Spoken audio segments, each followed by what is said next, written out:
हम ना ना है तू दिन भर से परेशान करके रखले बड़ा कि हमरे कहता रे कि ना आवा जो ना हम ना है गाड़ी ठंडा बाटे भाग जो न हो सादा मोबाइल को अपना गुमान रे अपना गुमान जो टच वाला ले तो चलो बाऊ दान खाना बंद करो सालो सुन। मोहब्बत का मतलब इकरार नहीं होता, सिर्फ किसी को देखना प्यार नहीं होता। यूं तो मिलते हैं रोज, मोहब्बत है पैगाम, मोहब्बत है जिंदगी बार बार नहीं होता।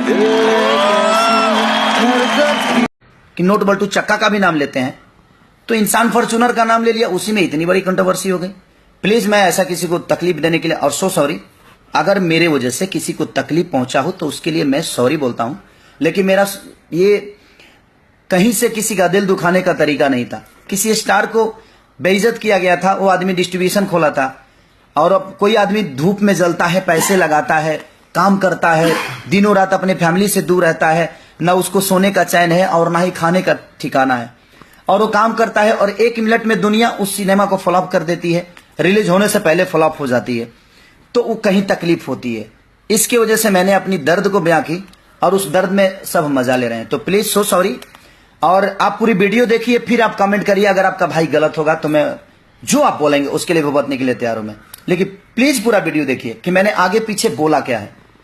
Please, thank you, love you all.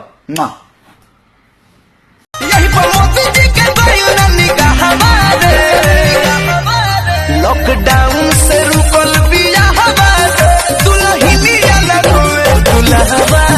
Lockdown से रुकल।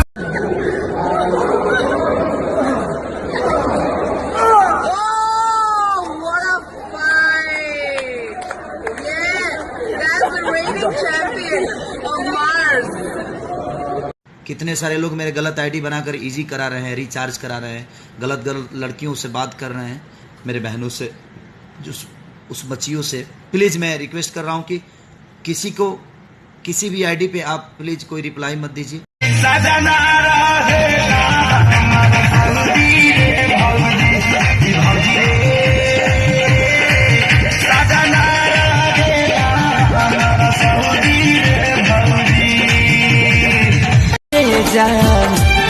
दूसरा बाग में जाके भूला जइबू का हो, शादी होते जान भूला जइबू का हो, हमरा खूंटा से